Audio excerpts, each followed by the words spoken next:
প্রিয় দশম শ্রেণীর ছাত্রছাত্রীরা এডুকেয়ার স্টাডি সেন্টার চ্যানেলে তোমাদের স্বাগত। আজ আলোচনা করব তোমাদের ইতিহাস সাবজেক্টের তৃতীয় অধ্যায় প্রতিরোধ ও বিদ্রোহ। এই অধ্যায়ের মোস্ট ইম্পর্টেন্ট শর্ট প্রশ্ন এবং তার উত্তর।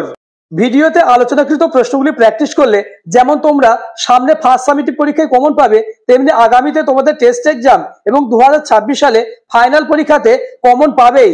তাই বছরের শুরুতেই প্রশ্নগুলি রেডি করে নাও।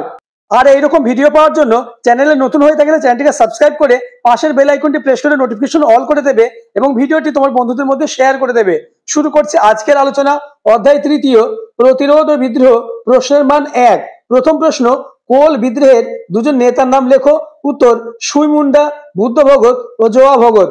তৃতীয় অধ্যায়টি বিভিন্ন বিদ্রোহ নিয়ে আলোচিত হয়েছে, আর এই বিদ্রোহ সংক্রান্ত যে কোনো একজনের অর্থাৎ একটি নেতার নাম আসার সম্ভাবনা প্রবল। পরবর্তী প্রশ্ন, সাঁওতাল বিদ্রোহের দুজন নেতার নাম লেখো। উত্তর, সিধু কানু, চাঁদ ও ভৈরব। পরের প্রশ্ন, নীল বিদ্রোহের দুজন নেতার নাম লেখো। উত্তর, বিষ্ণুচরণ বিশ্বাস, দিগম্বর বিশ্বাস, রাম রতন মল্লিক। পরের প্রশ্ন, মুন্ডা বিদ্রোহের দুজন নেতার নাম লেখো। উত্তর, বিরসা মুন্ডা, গয়া মুন্ডা। পঞ্চম প্রশ্ন, 1878 সালে অরণ্য আইনে অরণ্যকে কয় ভাগে ভাগ করা হয়েছিল। উত্তর, 3 ভাগে। 6 নম্বর প্রশ্ন, কোল বিদ্রোহ কোথায় অনুষ্ঠিত হয়েছিল। উত্তর, ছোট নাগপুরে। 7 নম্বর প্রশ্ন, ভারতে কত সালে প্রথম অরণ্য আইন পাশ হয়। উত্তর, 1856 সালে প্রথম অরণ্য আইন পাশ হয়। দ্বিতীয় অরণ্য আইন পাশ হয় 1878 সালে এবং তৃতীয় অরণ্য আইন পাশ হয় 1927 সালে। 8 নম্বর প্রশ্ন, তিতুমিরের প্রকৃত নাম কি। এই প্রশ্নটি মোস্ট ইম্পর্টেন্ট। উত্তর, মীর নিসার আলী। 9 নম্বর প্রশ্ন, সন্ন্যাসী ফকির বিদ্রোহের অন্যতম নেতা কি ছিলেন। দেবী চৌধুরী রানী। এই প্রশ্নটিও মোস্ট ইম্পর্টেন্ট। নাম্বার 10, ফরাজি আন্দোলনের কয়েকজন নেতার নাম কি। উত্তর, হাজী শরীয়তুল্লাহ, দুদু মিয়া, নোয়া মিয়া। পরের প্রশ্ন, সরকার কেন অরণ্য আইন চালু করেছিল। উত্তর, দেশের অরণ্য সম্পদের উপর ভারতীয়দের অধিকার খর্ব করে সরাসরি সরকারি নিয়ন্ত্রণের আওতায় নিয়ে আসার উদ্দেশ্যে। পরের প্রশ্ন, মোস্ট ইম্পর্টেন্স, দামিনী কোহ কথার অর্থ কি। উত্তর, পাহাড়ের প্রান্ত দেশ। নেক্সট, দিকু কারা। এই প্রশ্নটি মোস্ট ইম্পর্টেন্স।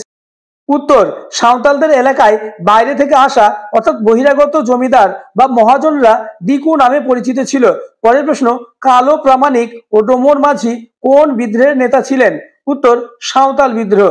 পরের প্রশ্ন, উলগুলান বলতে কি বোঝো। উত্তর, মুন্ডা বিদ্রোহজনিত ভয়ঙ্কর বিশৃঙ্খলাকে উলগুলান বলে। তোমাদের পড়াকে সহজ এবং পরীক্ষায় চূড়ান্ত সফলতা পাওয়ার জন্য প্রত্যেকটি অধ্যায় ভিত্তিক প্রশ্ন এবং উত্তর অর্থাৎ সাজেস্টিভ প্রশ্ন তার উত্তর নিয়ে আলোচনা করব। তাই অবশ্যই চ্যানেলটিকে সাবস্ক্রাইব করে পাশের বেল আইকনটি প্রেস করে নোটিফিকেশন অল করে দেবে। 16 নম্বর প্রশ্ন, ফরাজি শব্দের অর্থ কি। উত্তর, আরবি শব্দ ফরাজির অর্থ হলো ইসলাম নির্ধারিত বাধ্যতামূলক কর্তব্য।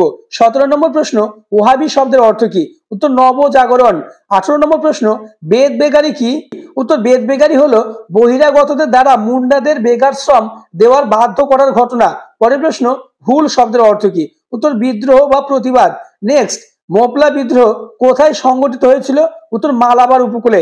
এই প্রশ্নটি মোস্ট ইম্পর্টেন্ট। 21 নম্বর প্রশ্ন, ওহাবি আন্দোলনের প্রকৃত নাম কি। উত্তর, তরিকা ই মোহাম্মদিয়া অর্থাৎ মোহাম্মদ প্রদর্শিত পথ। 22 নম্বর প্রশ্ন, ভারতে ওহাবি আন্দোলনের মূল প্রবর্তক কে ছিলেন। উত্তর, সৈয়দ আহমেদ। 23 নম্বর প্রশ্ন, তিতুমির কোথায় বাঁশের কেল্লা বানিয়েছিলেন। উত্তর, বারাসাতের নারকেল বেরিয়া গ্রামে। প্রশ্নগুলি তোমার রেডি আছে তো, আমাকে কমেন্ট করে জানাবে। পরের প্রশ্ন, কবে কাদের মধ্যে বালাকটের যুদ্ধ হয়েছিল। উত্তর, 1831 সালে ওহাবি ও শিখদের মধ্যে।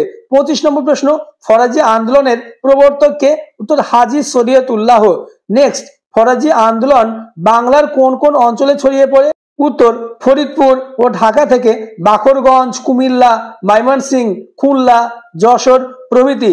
পরের প্রশ্ন, কোন পত্রিকায় নীল বিদ্রোহকে প্রথম বিপ্লব বলেছিল। উত্তর, অমৃত বাজার পত্রিকা। নেক্সট, দ্বিতীয় অরণ্য আইনে কারা লাভবান হয়েছিল। উত্তর, ব্রিটিশ সরকার। পরের প্রশ্ন, 30 নম্বর প্রশ্ন, ঔপনিবেশিক অরণ্য আইনের বিরুদ্ধে সংগঠিত একটি আদিবাসী বিদ্রোহের নাম লেখো। উত্তর, রামপা বিদ্রোহ। পরের প্রশ্ন, কে বাঁশের কেল্লা ধ্বংস করে। উত্তর, বড়লাট লর্ড উইলিয়াম বেন্টিং। পরের প্রশ্ন, খুট কাঠি প্রথা কি। এই প্রশ্নটি most important.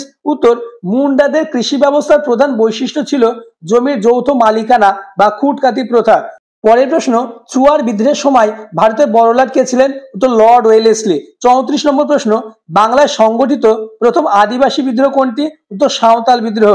Next, Birsa Munda কোন রোগে মারা যান? উত্তর কলেরা রোগে। 36 নম্বর প্রশ্ন, সন্ন্যাসী বিদ্রোহ কথাটি প্রথম কে ব্যবহার করেন?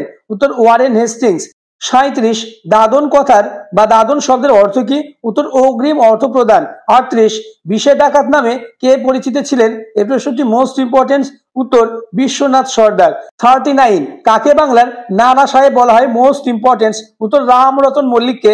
পরের প্রশ্ন, সাঁওতাল বিদ্রোহে অংশগ্রহণকারী দুটি উপজাতি গোষ্ঠীর নাম লেখো। উত্তর মাল ও ভুয়ান। পরের প্রশ্ন, ভারতের প্রথম নীলকর কে ছিলেন? উত্তর লুই বোনার্ড। নেক্সট, কোথায় প্রথম নীল বিদ্রোহ সংগঠিত হয়েছিল? উত্তর নদিয়ায়। কত সালে নীল আইন পাশ হয়? উত্তর 1862 সালে এবং নীল কমিশন গঠিত হয় 1860 সালে। পরের প্রশ্ন, ধরতী আবা বা ধরতীর পিতা নামে কাকে অভিহিত করা হয়?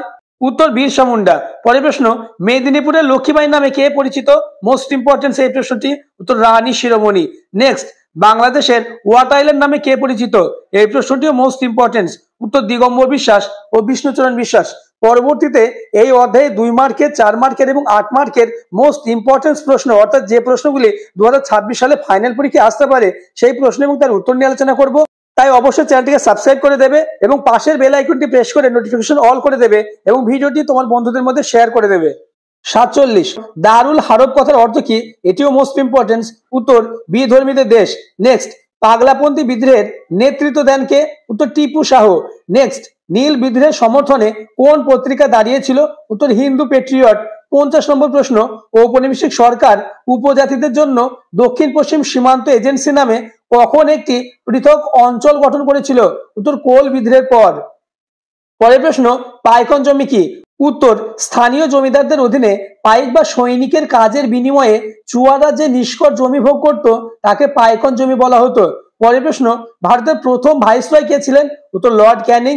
নেক্সট, তিতুমিরের প্রধান সেনাপতি কে ছিলেন? উত্তর গোলাম মাসুম। পরের প্রশ্ন, ভিল কারা? পশ্চিমঘাট পর্বতমালার পাদদেশে খানদেশ অঞ্চলে বসবাসকারী আদিম উপজাতিরা ভিল নামে পরিচিত। নেক্সট, সাঁওতাল বিদ্রোহ বা সাঁওতাল হুলের প্রতীক কি ছিল? উত্তর শালপাতা। পরের প্রশ্ন, কারা ভারতে নীল চাষের প্রবর্তন করেন? উত্তর ফরাসিরা। আজকের ভিডিও লাস্ট প্রশ্ন, দুর্জন সিং কে ছিলেন? উত্তর চুয়ার বিদ্রোহের দ্বিতীয় পর্বের নেতা ছিলেন। তোমাদের তৃতীয় অধ্যায়ে মোট 57টি প্রশ্ন আমি আলোচনা করলাম। এই 57টি প্রশ্ন প্র্যাকটিস করলেই আশা করি এখান থেকেই তোমরা কমন পাবে। পরবর্তী ভিডিওতে এই অধ্যায়ের 2 মার্কের, 4 মার্কের এবং 8 মার্কের প্রশ্ন এবং তার উত্তর নিয়ে আলোচনা করব।